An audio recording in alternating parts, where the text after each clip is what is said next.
Good morning, class third. How are you all? I hope you all are fine at your home. So children, welcome back to your English class, and today we are going to start chapter number 12 from your English text, and it is a poem, Sympathy. ये एक poem है Sympathy and composed by Charles Mackay. Charles Mackay के द्वारा ये poem compose की गई है. So children, in this poem we shall read, though gold is great, heavenly sympathy is much greater. यानी कि जो धन है उससे कई ज़्यादा गुना बड़ी क्या होती है, दया. यानी कि हम अगर किसी की धन से मदद करते हैं, धन से अगर हम मदद करते हैं और उसके प्रति कोई दया नहीं रखते, केवल सिर्फ एक जिम्मेदारी अपनी पूरी करते हैं कि हम उसको धन से मदद कर देते हैं, लेकिन हमारे मन में उसके लिए कोई दया नहीं है, तो फिर उस ऐसी मदद का कोई भी फायदा नहीं होता. लेकिन अगर हम किसी की धन से ना मदद कर पाएं लेकिन उसके प्रति प्यार और दया की भावना रखते हैं, तो ऐसी सिंपैथी की कीमत जो होती है गोल्ड से कई गुना आगे होती है. So now let's start the poem. So here the poet is saying, I lay in sorrow deep distress, my grief a proud man heard, his looks were cold, he gave me gold, but not a kindly word. So in this poem the poet is saying, I lay in sorrow. Sorrow it means दुख, बहुत ज़्यादा दुख में. And deep distressed it means unhappy. यानी कि जब मैं क्या था, बहुत दुख में था, मैं बिल्कुल भी खुश नहीं था, मैं बीमार था, तो मेरा जो ग्रीफ इट मीन्स मेरे पेन को मेरे दर्द को एक बहुत ही रिच प्राउड मैन ने सुना. His looks were cold, लेकिन उसके जो लुक्स थे वो कैसे थे, कोल्ड थे. He gave me gold, उसने मुझे क्या दिया, उसने मुझे गोल्ड दिया. कोल्ड लुक से मतलब कि नॉट फीलिंग, जिसमें कोई भी फीलिंग ना हो, इमोशंस ना हो, केवल आप जैसे किसी के ऊपर दया करके उसकी मदद कर देते हैं पैसे देकर, तो इस तरह के उसके लुक्स थे.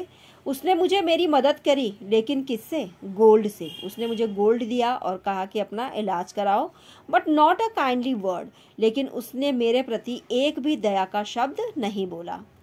सो my sorrow passed, I paid him back the gold he gave to me, then stood erect and spoke my thanks and blessed his charity.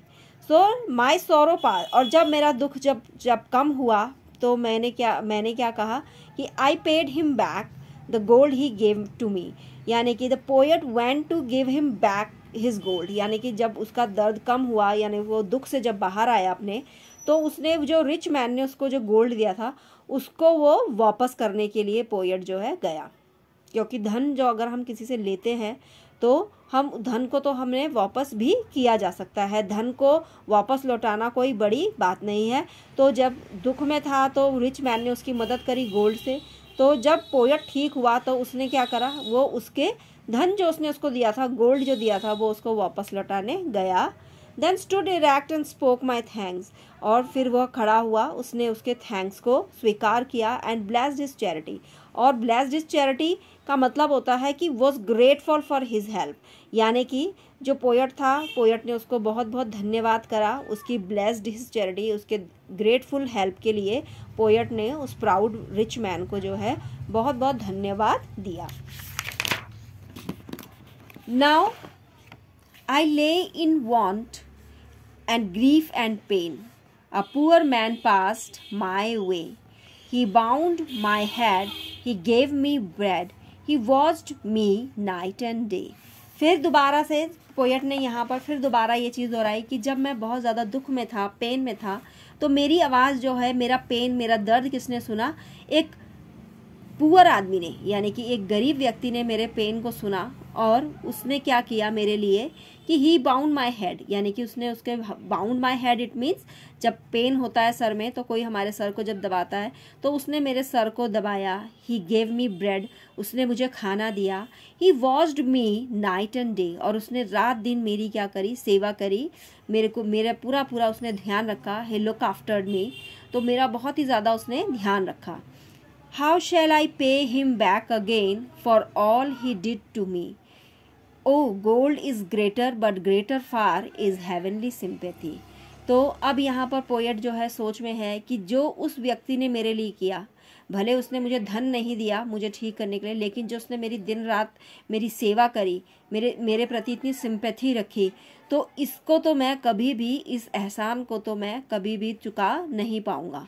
तो इससे आज मुझे ये पता चलता है कि O gold is great but greater far is heavenly sympathy, कि आज मुझे ये पता चला कि गोल्ड ग्रेट है, मतलब धन होना बहुत ज़रूरी है, लेकिन धन से भी कई ज़्यादा क्या इम्पोर्टेंट होती है, हेवनली सिंपैथी, दया सद्भावना किसी के प्रति, वो धन से भी कहीं ऊपर है।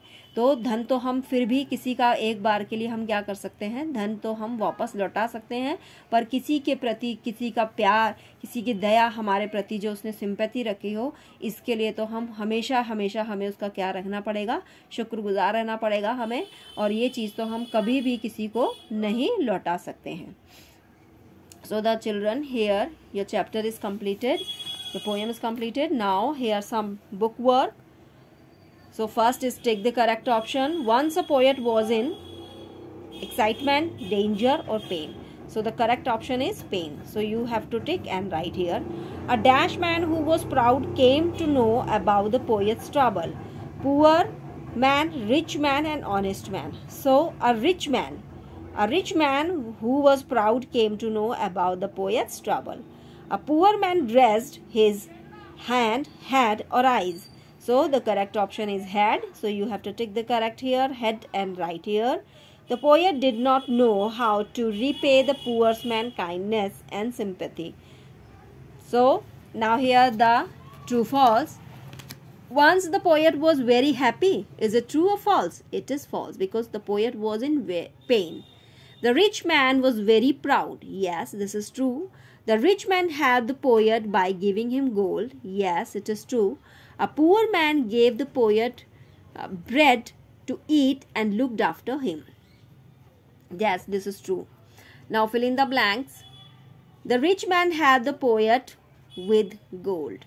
The poet realized the proud rich man proudly. The poor man dressed the poet's head. Though gold is greater, heavenly sympathy is much greater.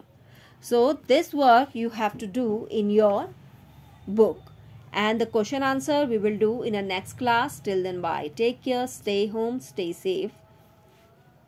Bye bye.